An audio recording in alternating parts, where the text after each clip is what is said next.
A transfiguração de Jesus foi um dos eventos mais incríveis e marcantes narrados nas Escrituras Sagradas, representando a glorificação do corpo humano de Jesus.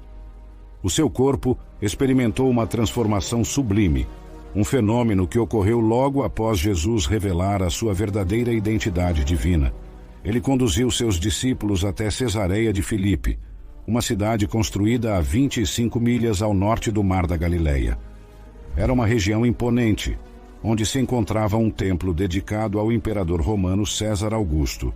Foi neste cenário majestoso que Jesus questionou seus seguidores: quem dizem os homens ser o Filho do Homem? Mateus 16, versículos 13 a 15. Ao chegar à região de Cesareia de Filipe, Jesus indagou seus discípulos, buscando entender as diversas percepções sobre sua identidade. Eles responderam, destacando a variedade de opiniões que circulavam entre o povo. Alguns dizem que és João Batista, outros Elias, e outros Jeremias ou um dos profetas. Mas então, voltando-se para eles com intensidade no olhar, Jesus perguntou: e vocês, quem dizem que eu sou? Havia uma aura de expectativa no ar. Herodes Antipas, por exemplo, acreditava que Jesus poderia ser João Batista ressuscitado ou um dos antigos profetas.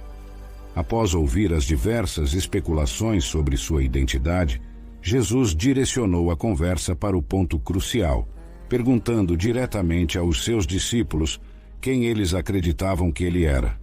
Era uma pergunta feita a todo o grupo, e Simão Pedro, com fervor no coração, respondeu: Tu és o Cristo, o Filho do Deus vivo. Jesus então o abençoou, destacando que essa revelação não veio de homens, mas sim do próprio Pai Celestial. Bem-aventurado és tu, Simão Barjonas, porque não foi a carne nem o sangue que te revelou isso, mas meu Pai que está nos céus. E eu te digo que tu és Pedro, e sobre esta pedra edificarei a minha igreja, e as portas do inferno não prevalecerão contra ela. Mateus 16, versículos 16 a 18. Jesus confirmou a grande confissão de fé de Pedro, uma declaração que abriria as portas para algo incrivelmente extraordinário. A partir desse momento, Jesus começou a preparar seus discípulos para os eventos que estavam por vir, explicando que ele deveria ir a Jerusalém, sofrer nas mãos dos líderes religiosos, ser morto e no terceiro dia ressuscitar. Jesus estava estabelecendo as bases para o Evangelho, a boa nova que transformaria o mundo. A transfiguração, que ocorreu 6 dias depois, foi um vislumbre deslumbrante do reino celestial. Jesus levou consigo Pedro, Tiago e João, o irmão de Tiago, para um monte alto, e lá, diante dos olhos deles, seu rosto resplandeceu como o sol, e suas vestes se tornaram brancas como a luz. Mateus 17, versículos 1 e 2. Após uma profunda conversa sobre sua identidade, missão e o custo do discipulado, Jesus conduziu esses 3 pescadores judeus montanha acima. Lá, eles testemunharam a transfiguração sobrenatural de Jesus, um espetáculo da majestade do Rei vindouro e de seu reino glorioso. Agora que os discípulos haviam compreendido quem Jesus era, o próximo evento seguia de forma quase natural. Jesus guiou Pedro, Tiago e João até o cume da montanha, acima da linha de neve, onde ele foi transfigurado diante deles. Pedro descreveu o evento dizendo que as vestes de Jesus se tornaram mais brilhantes do que qualquer agente branqueador na terra poderia fazer. Ele usou a palavra fuligem, ou sabão, que era o equivalente aos agentes de limpeza da época.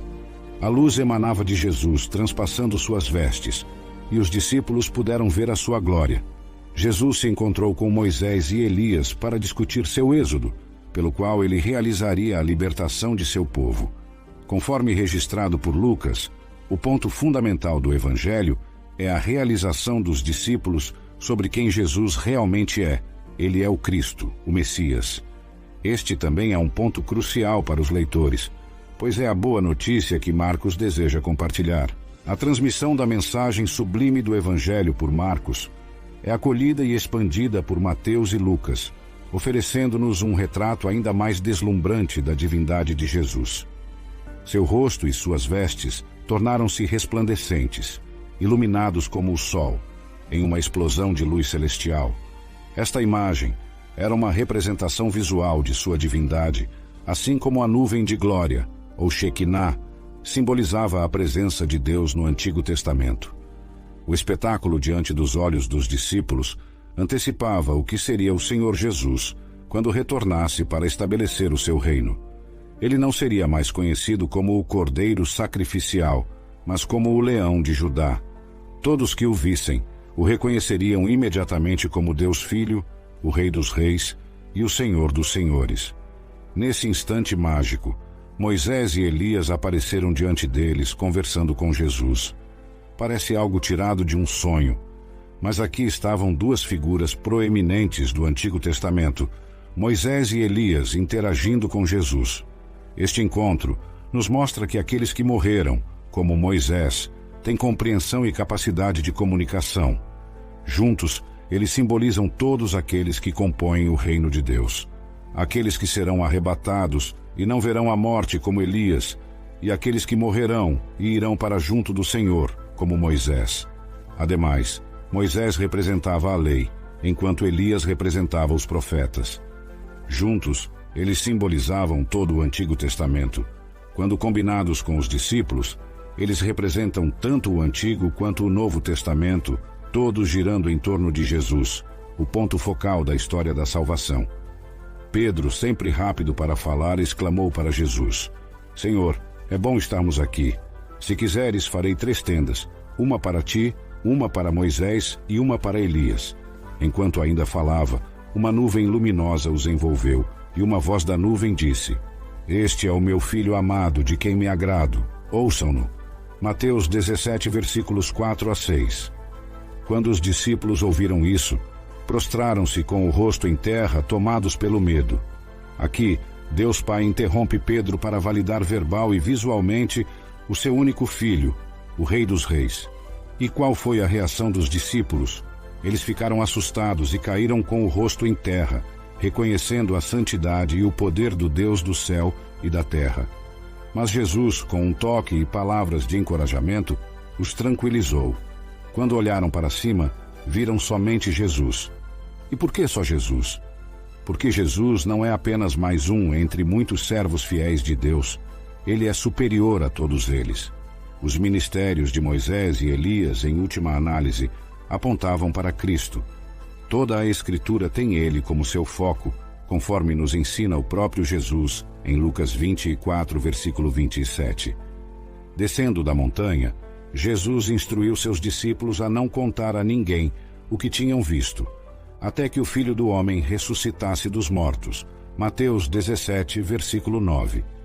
Ele sabia que, se a notícia se espalhasse, as multidões poderiam ficar confusas e tentar proclamá-lo rei antes da hora. Era para ser uma parte vital da mensagem do reino, convidando os pecadores a colocarem sua fé no rei ressuscitado. Os discípulos, curiosos, questionaram sobre a vinda de Elias, levando Jesus a explicar que Elias já tinha vindo na pessoa de João Batista e que, assim como João sofreu nas mãos das autoridades, o Filho do Homem também sofreria. Mateus 17, versículos 10 a 13.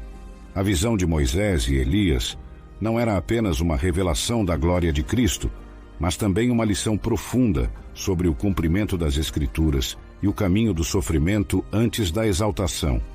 Os discípulos, profundamente envolvidos na experiência mística que estavam vivendo, não tardaram em procurar respostas para as dúvidas que fervilhavam em suas mentes. A tradição, embebida em seus ensinamentos desde pequenos, afirmava que Elias deveria vir primeiro, preparando o caminho para o Messias. Jesus, com sua sabedoria e paciência infinitas, aponta então para a realidade de que Elias já havia vindo, na figura de João Batista, o precursor que clamava no deserto, convidando todos à conversão. No Evangelho de Lucas, é narrado que o anjo Gabriel anunciou a Zacarias, pai de João, que seu filho caminharia diante do Senhor, com o espírito e o poder de Elias. Lucas 1, versículo 17. No entanto, os líderes da época, cegos por suas próprias expectativas e preconceitos, não reconheceram João como tal, e da mesma forma, perseguiram Jesus, o Filho do Homem. Essa resistência e falta de compreensão são elementos recorrentes nas narrativas bíblicas. lembrando-nos da complexidade da natureza humana e da necessidade constante de abertura e humildade para reconhecer a verdadeira ação de Deus em nossas vidas. Moisés, por sua vez, surge na cena transfigurada como uma figura de extrema importância, especialmente para os judeus, que o viam como um dos maiores líderes de sua história. No entanto, a narrativa faz questão de destacar que Jesus, mesmo estando ao lado de Moisés e Elias, é infinitamente maior. Moisés, que teve sua jornada interrompida quando o jovem príncipe egípcio, passou por uma transformação notável, tornando-se pastor de ovelhas e, posteriormente, libertador do povo de Israel. A história de Moisés é rica em detalhes e cheia de momentos de profunda interação com o divino. O episódio da sarça ardente, por exemplo, é um momento de pura revelação, onde Deus se faz presente e chama Moisés para uma missão grandiosa. Mesmo com suas hesitações e inseguranças, Moisés acaba aceitando o chamado, tornando-se o grande líder e profeta que conhecemos. Sua morte, narrada de forma misteriosa na Bíblia, adiciona ainda mais ao seu legado, mostrando que até o final Deus estava com ele. Elias, profeta do Antigo Testamento, é outra figura central nessa narrativa transfigurada. Conhecido por seus confrontos diretos com os profetas de Baal e por sua vida dedicada à verdadeira adoração a Deus, Elias é uma representação da fidelidade e coragem necessárias para seguir o chamado divino. Mesmo após sua partida, seu legado continuou através de Eliseu, seu sucessor, que pediu uma porção dobrada de seu espírito, uma referência ao direito do filho mais velho nas práticas de herança da época, e não necessariamente um desejo de superar o próprio Elias em poder ou influência. Esses personagens, cada um com sua história única e papel no grande plano de Deus, convergem na cena da transfiguração, criando uma tapeçaria rica e complexa de significados e simbolismos, que nos convida a refletir sobre a nossa própria jornada de fé e a reconhecer Jesus como o centro de tudo, o ponto culminante de toda a história da salvação. Ao solicitar uma porção dobrada do espírito de Elias, Eliseu estava expressando seu desejo de ser o herdeiro e sucessor espiritual de Elias, uma figura central e poderosa na história bíblica. Ele ansiava por assumir as responsabilidades que vinham com a liderança profética e continuar o legado de Elias, algo semelhante à maneira como o filho mais velho assumiria a liderança e as responsabilidades na empresa familiar. Elias, percebendo a profundidade do pedido de Eliseu e a seriedade de sua intenção, estabeleceu uma condição: se Eliseu o visse sendo levado ao céu, seu pedido seria atendido. A Bíblia nos conta que Elias foi um dos poucos personagens que não experimentaram a morte.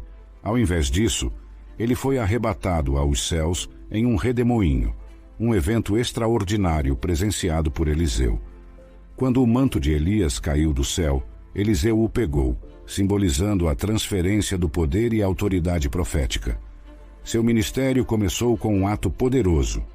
Deus dividiu as águas do rio Jordão para ele, assim como havia feito com Elias, sinalizando que Eliseu estava agora investido do mesmo espírito e poder. Enoque, outro personagem bíblico, também foi levado por Deus sem experimentar a morte, destacando que Deus opera de maneiras misteriosas e extraordinárias. O relato da translação de Enoque e do arrebatamento de Elias, contudo, não nos revela o que aconteceu com eles após serem removidos da terra, deixando um véu de mistério sobre suas experiências pós-vida. A presença de Moisés e Elias com Jesus durante a transfiguração é de extrema importância, simbolizando o cumprimento da lei, representada por Moisés, e dos profetas, representados por Elias, em Cristo. Jesus não veio abolir, mas cumprir, trazendo graça e verdade que a lei por si só não poderia proporcionar. A transfiguração foi um momento de revelação divina, onde os discípulos tiveram um vislumbre da glória celestial de Jesus, reafirmando sua divindade e sua missão redentora na terra. Moisés representando a lei e Elias representando os profetas aparecendo junto a Jesus, ilustram que ele é o cumprimento de ambos, a voz de Deus Declarando Jesus como seu Filho amado e exortando os discípulos a o ouvirem, reafirma ainda mais a autoridade e a missão divina de Jesus. Este momento, tão repleto de simbolismo e significado, representa o reino vindouro de Deus, onde Jesus reinará em glória. A cena da transfiguração é, portanto, uma antecipação da plenitude do reino de Deus, prometendo aos discípulos e a nós, leitores contemporâneos, uma visão da glória celestial que está por vir. Jesus transfigurado, brilhando como o sol, com vestes mais brancas que a neve, é a imagem viva da glória divina, um vislumbre do que será o seu reino em sua plenitude. É uma cena que nos enche de admiração, reverência e uma profunda esperança na promessa da glória eterna com Cristo. A cena da transfiguração, com Jesus irradiando uma luz celestial intensa, não é apenas uma demonstração de sua divindade, mas também um convite poderoso à reflexão sobre a natureza transcendental do reino de Deus. Os discípulos, testemunhando esse evento extraordinário, encontraram-se em um limiar sagrado, um espaço entre o temporal e o eterno, oferecendo-lhes uma janela para o divino.